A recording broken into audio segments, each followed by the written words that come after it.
What's up YouTube, this is Jazz on Jazzy Tech Freak TV. Welcome back to another video.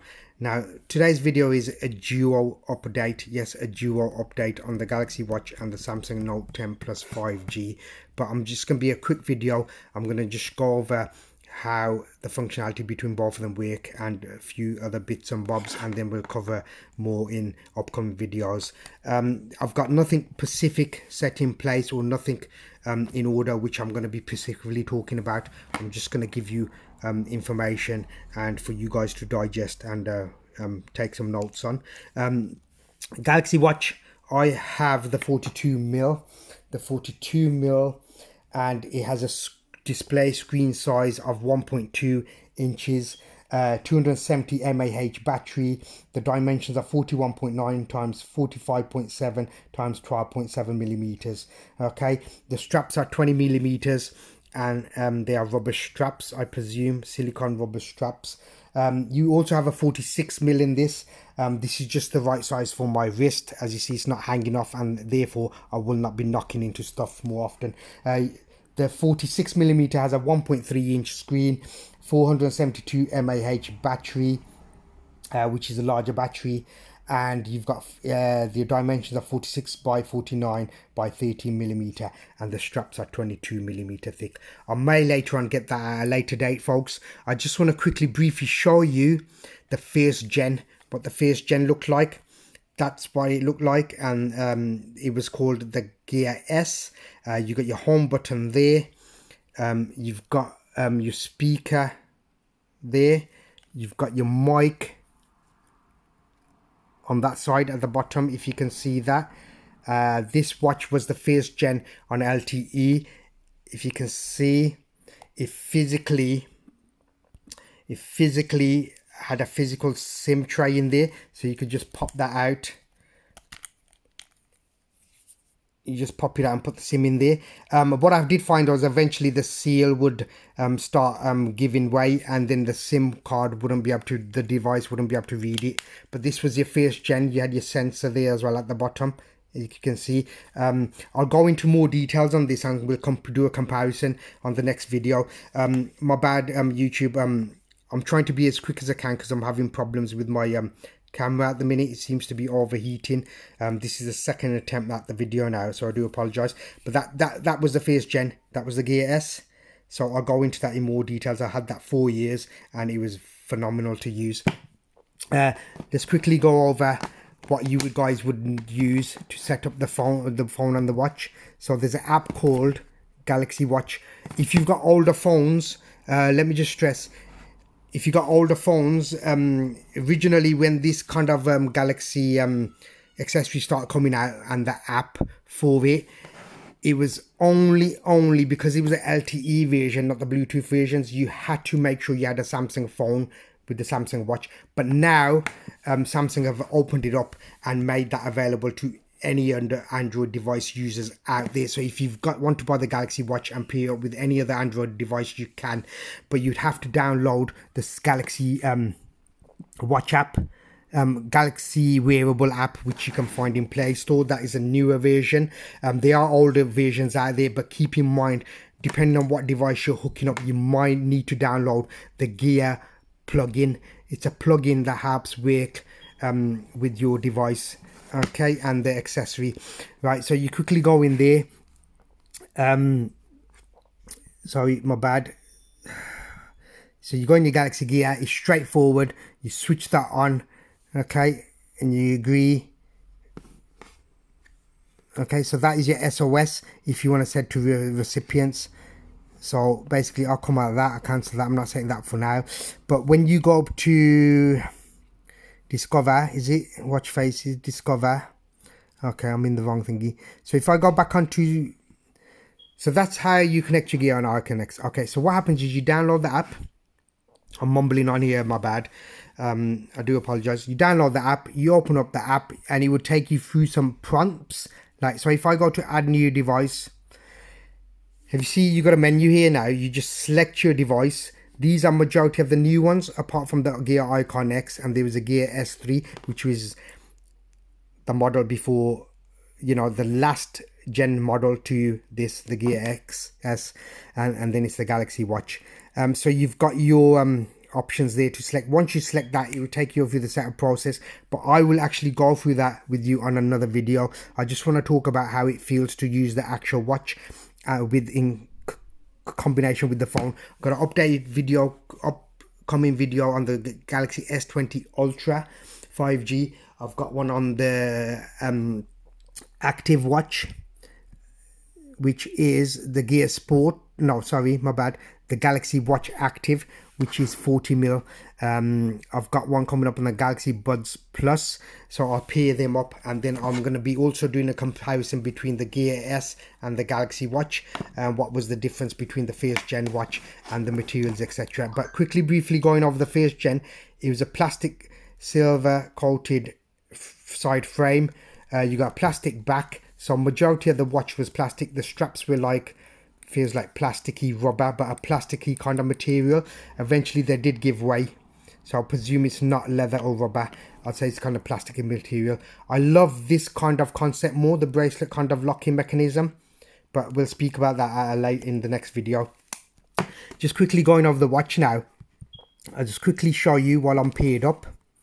This is actually the LTE version, and it's got a built-in eSIM, so the eSIM actually has my information built in. So to make a call, you know, what can I say? I love the watch. You've got your dial, which feels as if it's stainless steel, but I presume it's aluminium. But if you look at these grooves, beautiful. The side body looks as if it's marble. It's got a marble effect, but that feels like stainless steel as well, but I'll have to double check whether that is or aluminium, but it feels as if it's got a bit of weight in the hands, which is beautiful as well. I love the feel on it. Your straps are your rubbery type, but they feel more leathery rubbery type, how can I explain it, than these feel more plastic. There's a bit of a, if you squeeze it, feels a bit more rubbery, but the actual coating feels more plastic. So these in the long run will be more flexible and sturdy to use. These are changeable. You've got your sensor at the back, you've got your buttons, which are nice and tactile, and you've got the grooves on there as well. So you've got your back button, clear button, and your menus button there. You've got your dial, which you can scroll through, which I've been through. Right, I want to show you now, if I want to make a call, I press the bottom button. There's several ways you can get into that. That's my quickest way. I hit the dial button.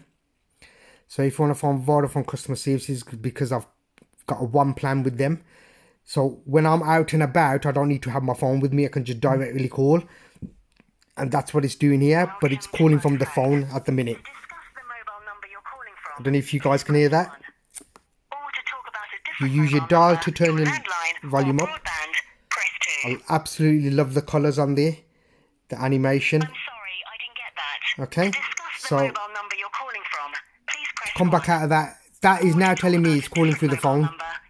Cancel.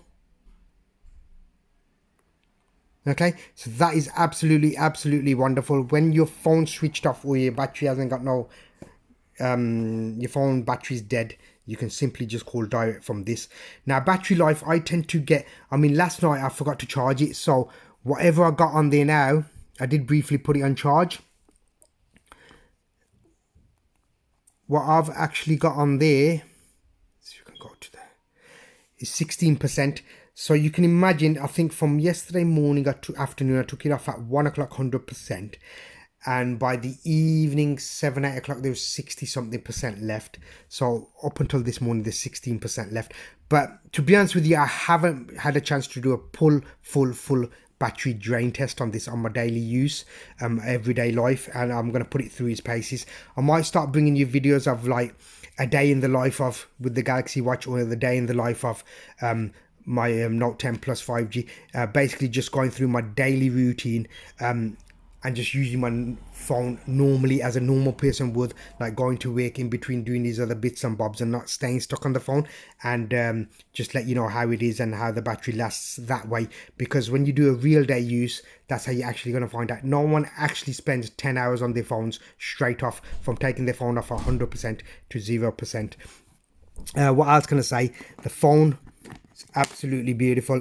Battery life on this, once again, I haven't tested it fully because I haven't had a chance to take it off the charger in the morning and let it drain till evening, because more at this moment in time you can do appreciate YouTube and you guys out there that with this quarantine going on, my pattern is all over the place with the kids at home and whatnot, spending time with them. So I tend to just top up my batteries at the minute because I'm at home and I'm not really using them hardcore, because I've got other devices I can use. I'm charging it from literally 40% to 80% because I want to preserve the battery life on my devices.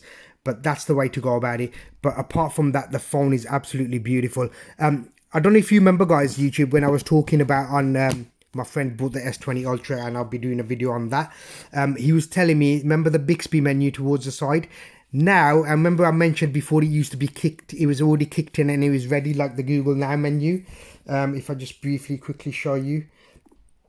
If you flick to the side on that, it's already there. And that's how the Bixby Now used to respond. But now they've done a change, Samsung, and an update from the S20 Ultra range. Basically, it's called Update, Samsung Update. Update, if you can see that, it's called Update. So now the implementation of the way it kicks in, it's like it's loading a web page. So therefore, thus, you'll see the web browser when you initially go to load it up. But after that, I think it just kicks in. If you don't use it for quite some time, then it will kick in then as well. So that's something different as well. That's a new feature. Apart from that, what can I say? The phone is fast. I love the sound on it. However, though, I mean, I've got an upcoming video on Xperia 5, and what I've noticed is for some reason that phone, the sound sounds more louder on there with Dolby Atmos on than on actually this, because I've noticed I was watching a couple of movies last night, a couple of days ago, and the sound wasn't actually full on. So I don't know, maybe it's maybe just my ears or something that's going on. The other thing I find is that I'm still just baffled about is, and also what they've changed here is as well, what I find is I've only got 6.7 gig free and I'm thinking 12 gig, so it's using 7-8 gig, which is crazy. And I'm thinking, why with Android phones, if you look at Huawei, there's an Android phone, they've only got 6 gig and that's on the P40 Pro now. But before that, I think it was only, I think 8 gig, sorry, now they've got, and they had 6 gig and then 4 gig. But maybe Samsung, maybe you can polish up on that because you guys are using a lot of RAM. Apart from that, what can I say? The combination of these two, I must say, it's a must-have. I'm happy with the 42mm, to be honest with you. It's something, as I said, that, you know, when you put it on your wrist, if you look, the sides are not hanging off. Even them, these bits here are not hanging off, so there's less knocking into stuff. But overall, the watch does get comfortable. One thing I'm going to point out, YouTube, and warn you guys about is, just with any device, you know, when you're touching it to skin, you have to be careful. It's just like when you're having a suntan, you have to be careful, avoid your skin getting too hot. And what I've found with this is the LTE version, especially when I come out of Bluetooth and Wi-Fi range and it's not connected to my phone, because I'm on EE and on the area where I live, EE is very weak, the signal, especially the LTE signal.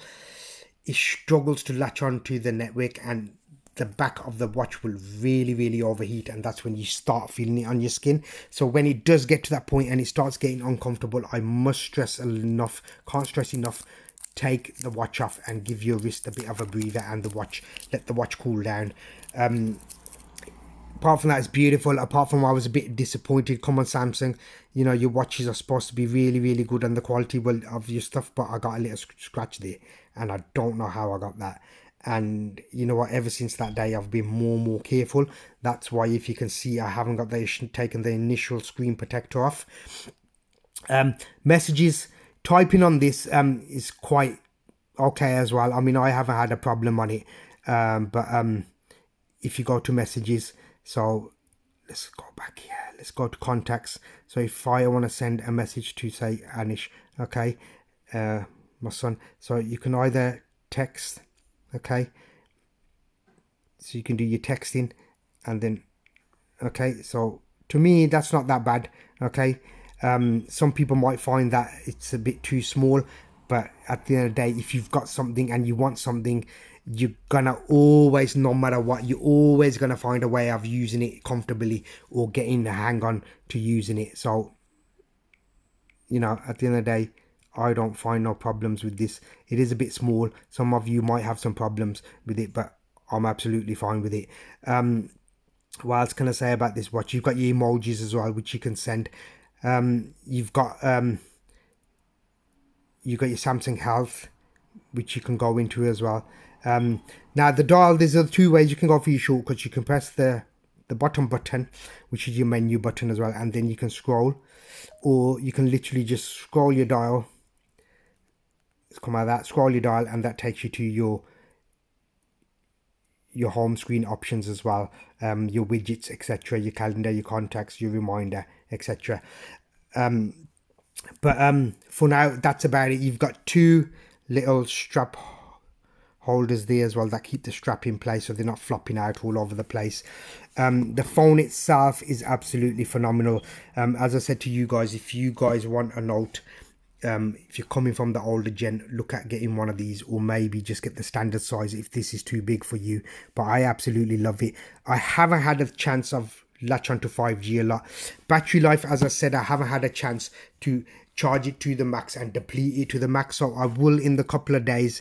I know I haven't brought you that, and that's something I should have brought you guys by now, but that's something I will bring to you in a couple of days.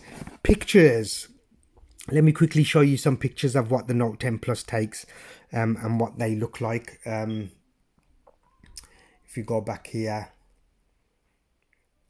bear with me YouTube, sorry to keep you, I do apologize. So let's go back here and let me just go to the pictures I'm going to show you guys. I have taken some screenshots of some of the battery life I got briefly, but I'm going to show you that now, so just bear with me. But overall, I gotta say the device is absolutely beautiful. The S Pen, you know, I love it. You know, I love the color on it. I love the button, the positioning on it as well. I love the clicks. So, you know, if you're bored, just click away, or if you're stressed, click away, and that will relieve your stress. There's a few changes on this as well with the S Pen menu. Let's just quickly show you that while I'm in there.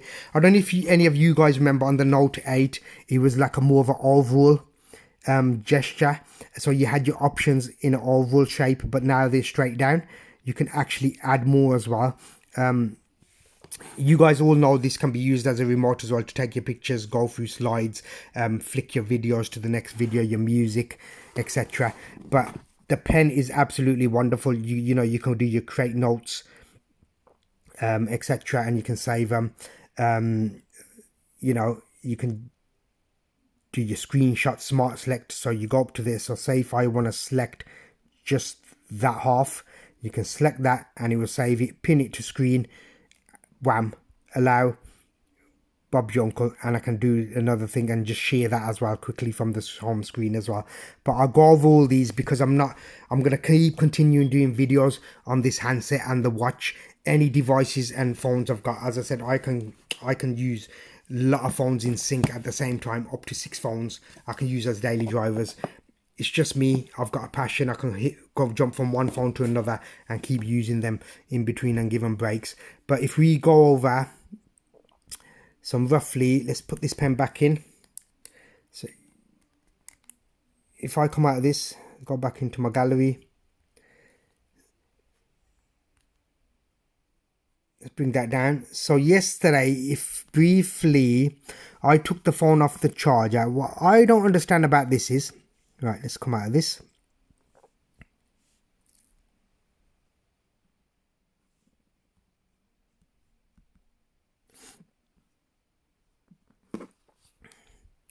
My bad, YouTube. Bear with me. I'll be all over the place today. Right, let's go back into gallery. Right, so if I briefly want to show you this picture which I took. So if you look at that picture, zoom in, my bad, let me just move that out of the way. It's not bad. Just pull out and shoot. That's not bad. So, you know, Samsungs are getting better at their cameras. If you look at that one, it's not bad. Look at the details on that. It's not bad at all, YouTube. I will be taking some more pictures and showing you maybe outside. I haven't had a chance to go out, but outside maybe some plants, flowers, animals, cats, and whatever I can see out there. But I just want to show you, I think here, if I go into, that's it, go into my battery. Right, so on the 10th, let's go back to the 9th. So on the 9th, if you look, screen on time 1 hour and 43 minutes. Okay, because I haven't been using it that much, YouTube. I've had other things going on around the house, and then with the kids, making sure I'm playing with them and just doing my general stuff. On the 10th, this is what I want to show you. So on the 10th, I got 3 hours and 17 minutes. And if you can look at the charging patterns, I think I took the phone off about 4:30, something like that. Battery usage 18.8%. Disney Plus, I used it for 14.1%. But I believe roughly, I've got the Exynos version, so I believe there is a big difference though between the Snapdragon version. But I'm going to put that to the test, because I believe apparently there's an hour and a half difference on screen on time. But I'm going to actually charge it tonight, take it off the charger tomorrow morning, and I'll go for a whole day of pace of battery life on that, and we'll take it through its paces, YouTube. But the phone is absolutely beautiful. If there is a much of a difference between the Exynos and the Snapdragon, I might eventually stop buying the Samsungs until they make sure this is the same as the Snapdragon counterparts. Quick things just want to go over. I do not like the buttons on the left hand side. I do not like them. I wish Samsung bring them back on the right, the way they've done with the S20 Ultra. That's the only down thing. They should have put them on the right hand side on the Note, I believe. This option's okay here, power button, but I prefer to still press and hold it there. Another thing I want to note is no headphone jack, guys. No headphone jack. The USB Type-C headphones that come in the box with it, I haven't tested, to be honest with you, at the minute, because most of my accessories I try not to use. If I have to sell the phone on, at least I get a good value for them. But I might just use them and put them to the test, because they're AKG, and apparently they're supposed to be sounding good and they're tuned by the AKG. One downside to this is it's not universal. What I mean by that is, say for example now, I use my USB dongle from my Xperia phone. I use my AKG standard headphones. This will not work, because majority of the phones, the DAC is built into the phone, and the actual phone does all the processing from digital to analog. Okay, you sound from digital to analog, but this doesn't, because it hasn't got it built in the phone. It's got it built into the dongle. So you have to buy a special dongle from Samsung, because the DAC's built into the dongle. I believe it's the same as the Google Pixel phones as well. Their dongles, it's built in. So that's the only downside. But it can be used on the P30 Pro, Huawei P30 Pro, and the Xperia. So the Xperia dongle can be used on the Huawei P30 Pro, which is brilliant. So anyone who's got a P30 Pro out there, you can use Xperia dongle, and any headphones will work with that. What else do I find? I miss the iris scanner setup on there, man, because you ain't got secure lock anymore. This fingerprint sensor is still a hit and miss.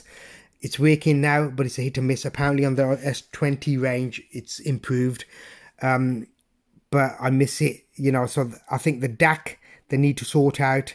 And I think they need to sort out, you know, basically the IR sensor, you know. I miss that secure sensor, the IR scanners, I miss it.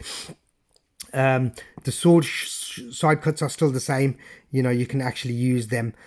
Something new Android 10 has implemented these side shortcuts, which bring you back on that, which I absolutely love. So you don't always have to go with that gesture control. You can go with that as well. What can I say? I think another thing as well, apparently, that's been brought to our attention is we're being cheated a lot on the Exynos versions. They're bringing out the phone and saying the Samsung range, for example, the Note 10 Plus is a badass phone. But you can't say that, not to the UK models anyway, especially the Exynos Vision models. You can't say that about them because apparently the performance on them is way, way less better than the performance on the Snapdragons, which I'm gutted about. Because when I compare Snapdragon, like the OnePlus 7 Pro, if you compare that to this, that'd probably be faster anyway because of the skin and, you know, the functionality. But Samsung's getting better on their skin and their speed, but it's the Exynos Vision that's letting us down, and I think we're getting robbed because we're paying more or less the same price as US and any Germany, is it, but we're not getting the materials. That's the only downside about these phones. Apart from that, to hold in your hand is absolutely beautiful. Charging overnight, you can charge Samsung phones overnight.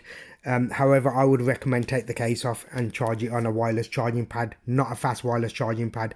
Try not to use wireless charging pads too much because it creates a lot of heat on the battery. That's why I suggest using a regular charging pad. And I believe they do stop charging when they come to 100%, but you're still sending heat in because the charging pad doesn't automatically switch off. I've noticed that it still continues charging. Even though the phone's not intaking the power, you're still creating heat. So that's one thing to keep in mind. Watch is absolutely beautiful. I'm going to be using it more. I'm going to use it for my health side and see how that works and bring to you what functionality it gives you, what it's missing, because you got your stress there as well. You can multi-workouts, you got your music, you got your daily briefing, etc. You got your calendar and reminder. There's only a certain limit of amount of widgets you can put on here, like your home screen, but we'll go over that and count how many you actually can. But overall, the watch has been comfortable. It's been sturdy. It hasn't had that many knacks banging against stuff, but apart from that one scratch, which I'm gutted about because you can actually see it, and I thought I could clean that up, but you can't. But it's a wonderful combination to have, guys, a wonderful combination. This was the first gen, and I absolutely had a whale of a time with this. It got me through 3 years, and then I passed it down to my partner, my wife. But I have got a new watch now as well. I'm enjoying this, but however, sometimes I do believe sometimes the screen does look small, but as I said, I've gone with that screen size simply because of the size of the watch, and it prevents it from banging against other stuff as well. Charging wise, I think it takes about 2 hours to fully charge. I haven't left it on charge overnight. I haven't attempted that. I'm going to look into that more detailed, whether you can, like the Apple Watch, and use it as maybe a clock at night, as the Apple Watch used to be. But it's a must. I've got upcoming videos on the GT watch as well, which I haven't done. I've got loads of stuff, guys, but I've got so many projects. Only reason I'm bringing you a lot of these videos now, which I will stick to this routine, is because of the coronavirus and we're quarantined at home. But you know, there's plenty of Samsung content to come up because I'm going to be bringing you full life updates on this. Maybe not every day, but full life updates. And on that, I'm going to show you, charge this up, boot it up, and show you that actually worked, and what's the difference between the third gen of watches, because this was the third gen, and then the Gear 2, Gear 3 was this was the first gen, the Gear 3 was the third gen, and then you got your second generation of revamped watches. So 3 different styles there to go over as well, so I'll be going over that as well. If there's anything I missed, if there's anything you'd like me to talk about, you guys out there, anything, just put your questions forward. If there's something you want me to do a review on, put it out there. I will be bringing another channel, maybe another channel, or combining a time slot on this channel. It's to do with my other project out there, niche toys, which I enjoy as well. That's my other hobby. You know, it keeps you young at heart. I've got my own retail outlet, and I do branded toys and unique pocket money toys as well. So if that's something you'd like to see for your kids, let me know and I'll try and push that through as fast as I can. We'll have some kid contents on there as well. I'll be bringing my son on the channel, and he, you know, he's 8 years old, so any children out there who would want to ask questions about toys, he'll be demonstrating the toys for me, because I'm not going to be able to play with all the toys, guys. I'm a biggie, I'm not a child at the end of the day, but doesn't mean I don't like to have any fun, because my name's Jazzy the Tech Freak, so I might be Jazzy the Toy Freak soon. So stay tuned. A lot of content, a lot of different toys, a lot of reviews on safe toys, which are the best toys, which are the cheap toys, and if I stock them, I'll point that out and let you know that you can come and get them from myself. This was the box the actual watch came in, and I absolutely love the packaging. The quality on it feels nice. Look at the shine on there. You've got a little handle to hold it as a suitcase, and the packaging's absolutely beautiful. It opens up. I know I showed you guys in the first video, but slides up, and that's your packaging there. Okay, apart from that, what can I say? The phone has been absolutely wonderful. The watch has been absolutely wonderful for now, but seeing as I've got the Galaxy S20 Ultra coming, I don't know whether I'm going to be pairing the watch with that, or maybe my Galaxy Buds Plus with the new S20 Ultra.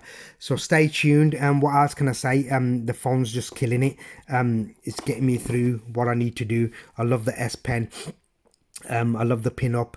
I love the split screen, which I will go over through as well. Samsung have always offered you unique and a lot of functionality from their phones, in their phones from day one, especially the Note ranges. Android is catching up. Certain features Android do that Samsung haven't got, but Samsung is the top dog, because it's your toolbox. It's your toolbox without any tools missing. And you need to find a tool, you'll always find it in Samsung Note, especially the Note ranges. But what can I say? I absolutely love the feel of it. I love the camera placement. The module's not sticking out that much. I will go over the camera again, a separate video just covering the camera. Maybe there's going to be about 4 or 5 videos on that, because I'm going to actually go in depth of the camera, each module, each sensor, how it takes a picture, zoom in, zoom out, if it's got optic image stabilization, EIS, etc, etc. I love the buttons. They're quite tactile and pushy, but as I said, I just wish they were on the right hand side. Yep, that's it, folks. What else can I say? But up to now, I've been using it more or less every day. My main routine on this is I'll charge it up, take it off, I'll watch my movies on it. But what I tend to do is, if there's a movie that sounds a bit low on this, I'll jump on one of my other phones, which I use directly, aimed for media, just for media consumption. But it's a universal phone. You want to get this, get it. If you've got the money, get it. If not, if you haven't got the money, get the S9, or look at the S10 ranges, if the Note 9 as well. Look at that range. But if you don't want the Note 9, look at the S10 ranges, which are quite good. If you want a Note 10 and you don't want the big one, you don't want the 5G, go for the big one, the Plus, but the 4G model. Or then again, check out the standard model, which is, I think, is a 6.1 inch screen. But the difference on that will be a 1080p screen. I keep it on my max res. I keep it basically on 1440p, and I keep it my dark mode on, screen timer after 30 seconds. I'll even keep the thingy mode on, which is performance mode. Okay, so this is Jazz on Jazzy Tech Freak TV. Sign out for now. See you in the next video. Bye for now.